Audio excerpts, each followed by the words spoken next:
8-7. The Activity Center. 35-28. The Ragin' Cajuns of Southwestern Louisiana lead with 3:35 remaining in the first half.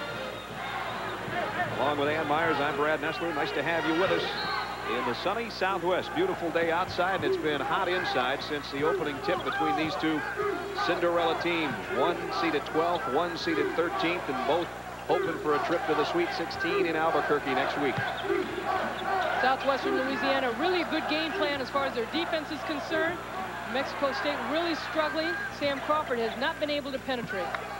He did early, and then they really shut the door on him. He had 5 points early and a couple of assists, and he hasn't been a factor since. Hickman lost it in the lane. The only reason that foul being called is because Michael Allen slapped down on the ball. Allen picks up his first. Marty Fletcher.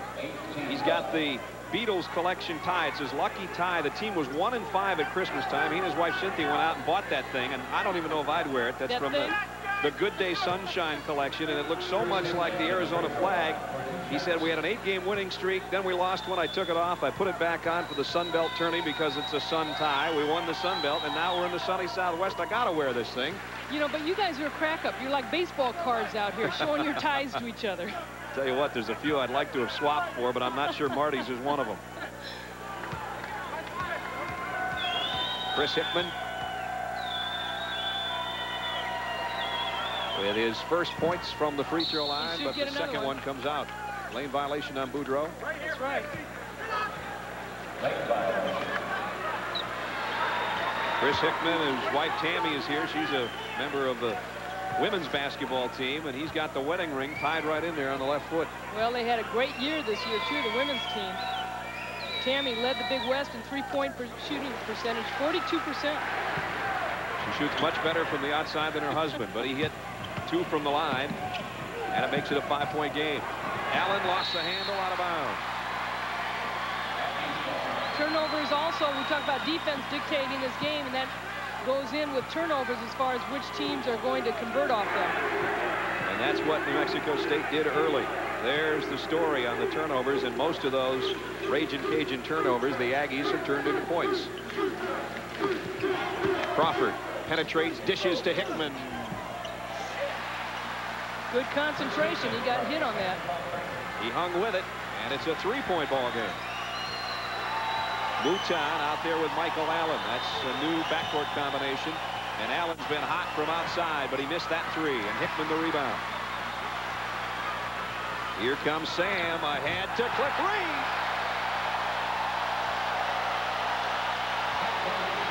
Amazing the touch he has. 35-34. 5 assists for Sam Crawford.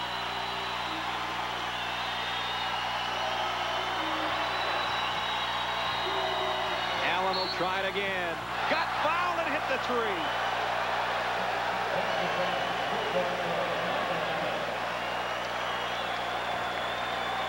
What do you think Allison Fletcher's thinking about? She's just a kid.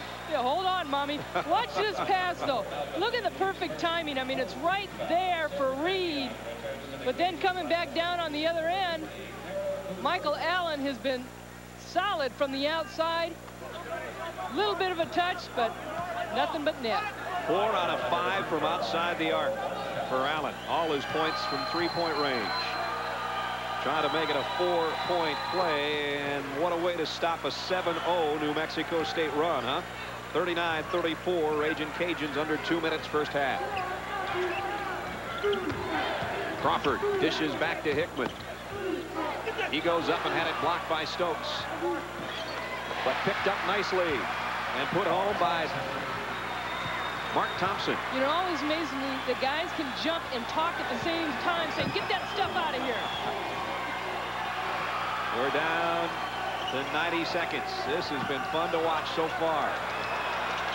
Nice touch pass. Stokes to Starks. He got it. I don't know how many times I can say Stokes to Starks or the other way around, but Byron Starks has 10, and he's only missed 1 shot so far today. 5-point USL lead.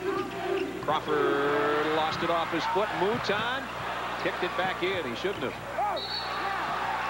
And now Tony Reed stepped on the baseline. Here's a great touch pass right on. You're going to see the touch pass by Stokes and good ball movement by Southwestern Louisiana, passing across that zone. And if you're the Aggies right now, you'd really like to get a defensive stop and a chance for a last shot. There is about 20 seconds that will remain on the shot clock. That's a game clock there in the corner, obviously, and it's a 5-point Ragin' Cajun lead. They're going to spread it out a little bit. 20 on the shot clock. Allen missed that one. The follow won't go, and Hickman the rebound. So the Aggies will get quite possibly the last shot unless Sam Crawford just pulls up and takes one. Got it to Cliff Reed. Reed's second shot still won't go. And now Crawford says, okay, let's calm down and work it for one.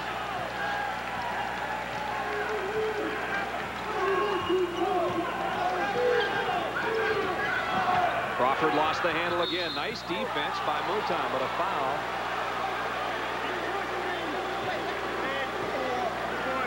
That'll be on Allen.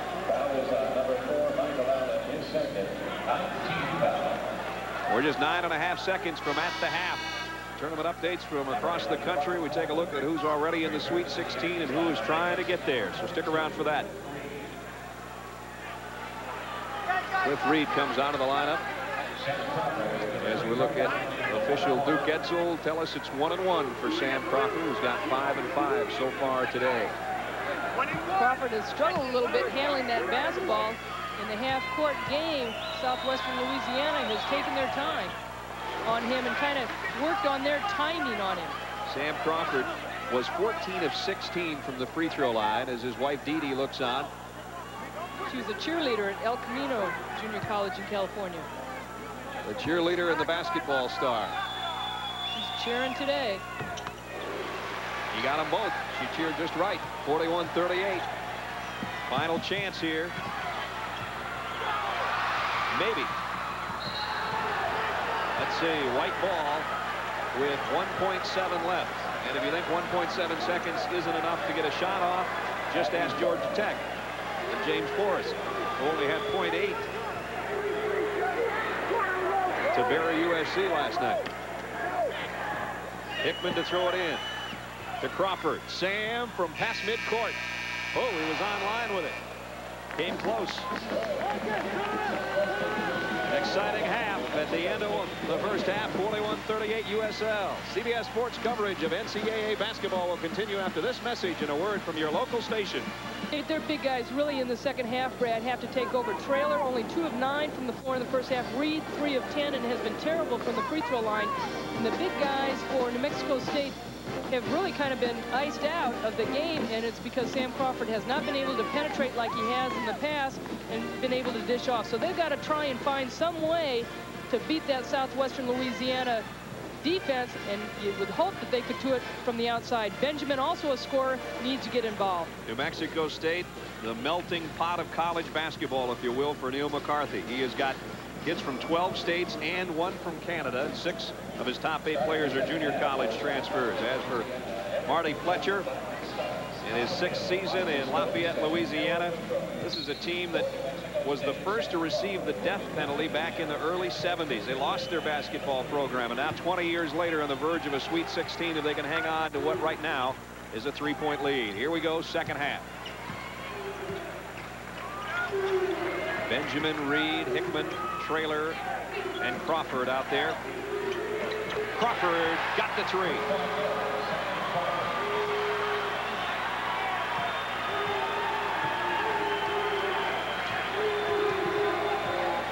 What a start for the Aggies, just what they needed.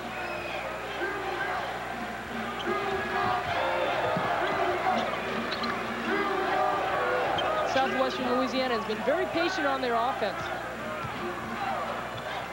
Here's Starks, who was brilliant in the first half scoring. Less than a minute into the second half of this second round West Regional game here in Tempe, Arizona. Southwestern Louisiana and New Mexico State. Brad Nessler and Ann Myers with you, deadlocked at 41. Marty Fletcher, his club, and Neil McCarthy's. They have seesawed back and forth throughout this game. They're the 12th and 13th seeds in the West Regional, and one of them is just 19 minutes away from going to the Sweet 16. Southwestern Louisiana has really been able to hit the outside shot and hit the offensive boards against a spread out 2-3 matchup zone against New Mexico State, and it's really hurt the defense. Also defensively, Southwestern Louisiana have struggled, made New Mexico State struggle with Sam Crawford not getting inside. Said a mouthful about the offensive boards and the three-point shooting as Mouton buried the three after the offensive rebound. Traylor has the answer on the other end. It's a one-point game. Both these teams about as loose as you're ever going to see at practice. A bunch of upstarts who weren't expected to get this far. Number 4, Malcolm Lee, returns to the Aggies lineup, replacing number 32, Eric Traylor. Starks in the lineup along with Stokes, Todd Hill, Eric Mouton, and Carol Boudreau just checked back in. He had early foul trouble for New Mexico State. They counter with Malcolm Lee, William Benjamin, Chris Hickman, Sam Crawford, and Cliff Reed. Thrill Hill can't get it, but Marcus Stokes does. Stokes with 10. Marcus Stokes, a big-time player for this Southwestern Louisiana team, and he has come up with some big plays. Leads the team in rebounding with over 11 rebounds. He's got 8 boards and 10 points in this one. Reed lost the handle.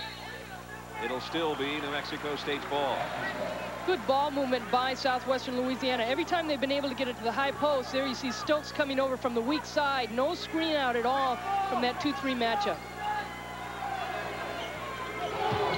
Reed out to Benjamin. Benjamin's been in a bit of a shooting slump the last month. This is off to Reed, and Reed got it. Cliff Reed in double figures now. 46-45, Raging Cajuns by a point. Nice touch pass from Mouton to Stokes. Can't get that one, and Benjamin clears the glass. So the Aggies with a chance to lead for the first time in quite a while. Sam Crawford will try to put him there. Dee Dee Crawford, Sam's wife, enjoying what she's seeing right now. 47-46, the Aggies in front. Well, quick foul on Benjamin as Mouton came into the front court. Sam Crawford with his dozen points and 5 assists. The little guy at 5'8" really runs the show for the Aggies. But the Cajuns have 13 of their 19 points from Michael Allen off the bench. Benjamin with a steal. Ahead to Reed. And Reed missed in close, and Todd Hill's got the rebound. Benjamin held on to the ball too late. Never gave it to Crawford, who was down court. Took one too many dribbles. And Benjamin was the one that created the turnover, but also created them not scoring. Boudreau inside. That's Coach Marty Fletcher's wife, Cynthia. Boudreau, his first basket of the second half, puts the Raging Cajuns back in front by 1. That was a key possession by the Aggies as far as trying to score not only off a turnover, but on a fast break. Well, she had Allison, the baby, in hand the first half, but she decided that sign's more important, and I think the kid's sleeping anyway. She needs room to move. You gotta love, only a coach's daughter like Allison there, the baby, could sleep through all of this. 48-47.